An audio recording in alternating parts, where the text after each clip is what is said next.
Service কমিশনের মামলায় বয়সে ছাড় নিয়ে কলকাতা হাইকোর্ট যে নির্দেশ দিয়েছিল তাতে অন্তর্বর্তী স্থগিতাদেশ দিল সুপ্রিম কোর্ট। কলকাতা হাইকোর্টের বিচারপতি জানিয়েছিলেন 2016 সালে নিয়োগ প্রক্রিয়ায় যারা সুযোগ পাননি তারা নতুন নিয়োগ প্রক্রিয়ায় বয়সে ছাড় পাবেন। সেই নির্দেশই সুপ্রিম কোর্ট আপাতত স্থগিত রাখল। সোমবার শীর্ষ আদালতের বিচারপতি সঞ্জয় কুমার এবং বিচারপতি কে বিনোদ চন্দ্রনের বেঞ্চ এই নির্দেশ দিয়েছে।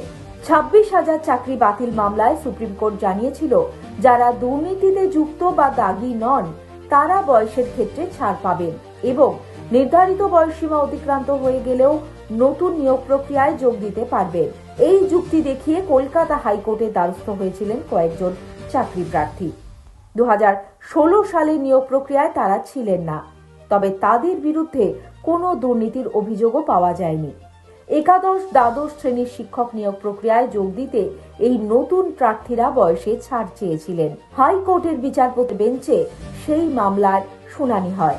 গত 12 ডিসেম্বর এই সংক্রান্ত মামলায় হাইকোর্ট জানিয়েছিল যারা দুর্নীতিতে যুক্ত নন তাদের নামের কোনো তালিকা এসএসসি আলাদা করে প্রকাশ করেনি।